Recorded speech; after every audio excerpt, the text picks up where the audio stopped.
Kalau Pak Prabowo masih jadi calon presiden, Anies Baswedan tidak akan maju.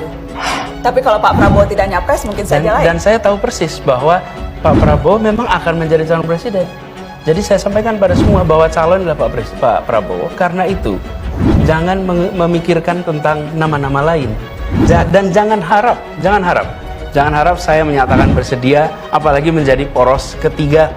Tidak mungkin. Selama masih ada Pak Prabowo ketika itu. Dan itu komitmen saya dengan Pak Prabowo. Saya menerima permohonan saudara untuk bersedia dicalonkan sebagai calon Presiden Republik Indonesia.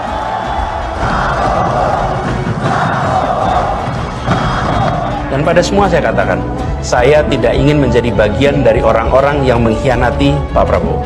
Jangan sekali-sekali berkhianat kepada rakyat. Pemimpin harus beri contoh, benar tidak?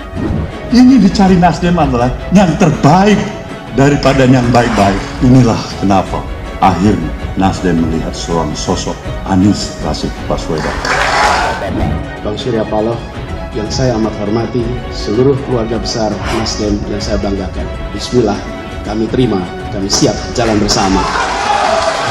Jangan sekali-sekali kau merasa bahwa kau hebat. Kau di situ untuk membela rakyatmu.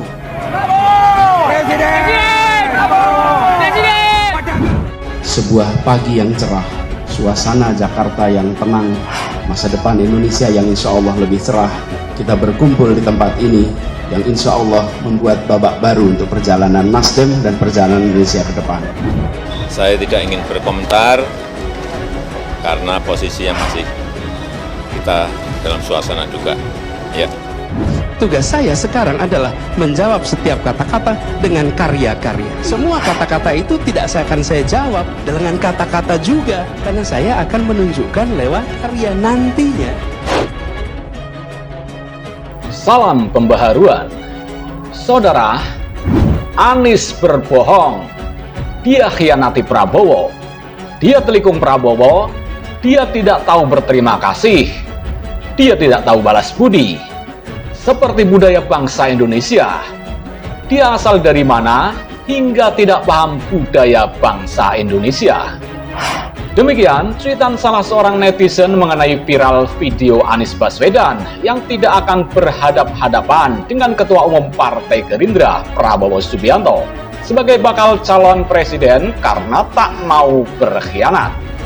Sebelumnya, Partai Nasdem resmi mendeklarasikan Anies Baswedan sebagai calon presiden atau capres yang diusung pada Pilpres 2024 mendatang. Pengumuman tersebut disampaikan langsung oleh Ketua Umum Partai Nasdem, Surya Paloh. Pilihan capres Nasdem adalah yang terbaik dari yang terbaik. Inilah akhir Nasdem memberikan seorang sosok Anies Baswedan, ujar Paloh di Nasdem Tower Gondangdia, Jakarta Pusat pada Senin 3 Oktober 2022. Paloh turut mengungkapkan alasannya memilih Anies sebagai capres 2024 mendatang. Kenapa Anies Baswedan? Jawabannya, why not the best? Katanya.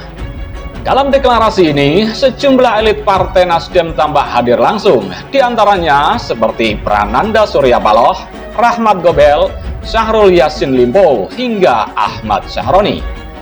Anies pun menerima tawaran Surya Paloh tersebut menjadi capres pada Pilpres 2024 mendatang.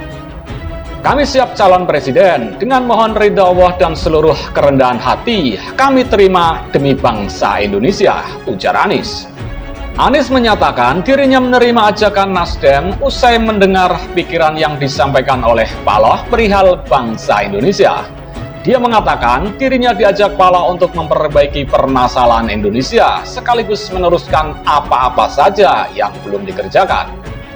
Dengan mohon doa semua, dengan berharap ridho petunjuk, insya Allah perjalanan panjang ini tidak jadi perjalanan berat, tapi jadi perjalanan ringan penuh kemudahan. Tuhan yang berikan siapa yang Dia kehendaki, dan Ialah yang memiliki kuasa, imbunya. Sementara itu, Wakil Ketua Umum Partai Gerindra Habibur Rahman mengatakan, Ketua Umum Partai Gerindra Prabowo Subianto siap melawan siapapun yang maju di pemilihan presiden atau Pilpres 2024 mendatang. Adapun Partai Gerindra telah menyatakan akan mengusung Prabowo sebagai calon presiden atau capres untuk Pilpres 2024 mendatang. Hal tersebut Habibur Rahman sampaikan merespon pernyataan apakah mereka siap melawan Gubernur DKI Jakarta Anies Baswedan. Anies diusung oleh Partai Nasdem untuk maju jadi capres pada Pilpres 2024. Siap-siap saja, melawan siapapun kita siap, ujar Habibur Rahman saat ditemui di gedung DPR RI Senayan pada Selasa 4 Oktober 2022.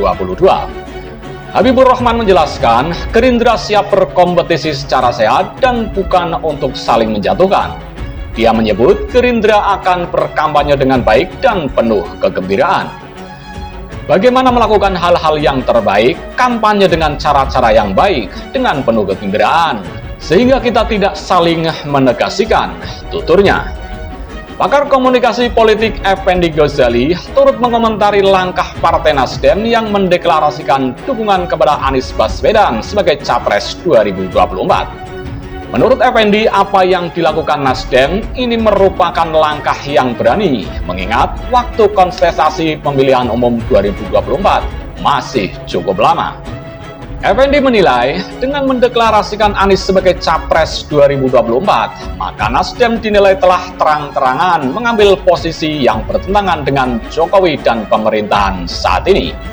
Dia juga menangkap adanya komunikasi yang berlawanan setelah Nasdem mendeklarasikan Anies sebagai Capres. Ini adalah sebuah posisi yang siap bertentangan dengan Jokowi, dengan pemerintah saat ini. Karena tadi disebutkan beberapa kalimat yang coba Anda lihat bahwa saya jauh dari sempurna. Kata Pak Ketua Umum Nasdem, termasuk penguasa saat ini loh, mereka masih bagian dari penguasa loh, betul kan? Kecuali ada reshuffle, lalu mereka dikeluarkan. Itu satu, kata Effendi pada Selasa 4 Oktober 2022.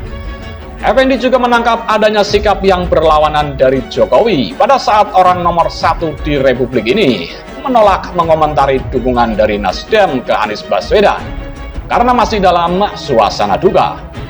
Tak lama kemudian, apa yang disampaikan Jokowi dijawab lagi oleh politisi Nasdem, Zulpan Lindan, yang menyindir Jokowi masih meresmikan pabrik padahal masih merasa dalam keadaan berduka. Pak Jokowi dulu berkomentar, ketika diminta komentar kok dalam masalah duka cita mendeklarasikan capres, kata Pak Jokowi kan masih duka cita. Lalu dijawab oleh Zulpan Lindan kan, tapi Pak Jokowi duka cita juga meresmikan pabrik di Jawa Tengah, itu udah kelihatan berlawanan, ujar Effendi. Adanya pernyataan-pernyataan yang tidak sejalan juga dapat ditangkap keluar dari Surya Paloh dan salah satu Menteri Jokowi, Bahlil Lahadalia, di mana saat mendeklarasikan Anies Baswedan, Surya Paloh menyebut Jakarta cerah namun di lokasi berbeda, Bahlil menyebut Jakarta gelap. Kalau Pak Surya Paloh kan tadi mengatakan ada bulan, ada cahaya, Bahlil bilang enggak, gelap itu di Jakarta. Saya melihat mulai ada pertentangan, ujar Effendi. Sikap Nasdem mendukung Anies membuat Nasdem mengirim sinyal berhadapan dengan Jokowi maupun dengan PDIP yang merupakan partai penguasa saat ini. Pada saat yang sama, sekaligus mengingatkan PDI Perjuangan, kita bisa berhadapan nih, apakah Anda mengusung Puan ataupun Ganjar, kita akan berhadapan. Dan jangan lupa, ini menurut saya terlalu awal dalam konteks Presiden Jokowi itu masih akan memerintah 2 tahun 16 hari lagi ya. Kan sampai 20 Oktober 2024 nantinya gitu ya, ujar Effendi. Menurutnya saat ini Anies dianggap sebagai antitesa dari Presiden Jokowi. Anies dinilai sebagai simbol perubahan bagi masyarakat yang tidak puas dengan kepemimpinan Jokowi saat ini. Jadi Anda kalau tidak ingin meneruskan yang ini, ada istilah restorasi, perubahan, dan itu ada pada Anies. Jadi pada saat ini Pak Jokowi ataupun PDIP dan yang lain, nanti Prabowo sudah mulai tahu Pak Prabowo juga dianggap sebagai bagian dari Jokowi dong sekarang ini, ujarnya.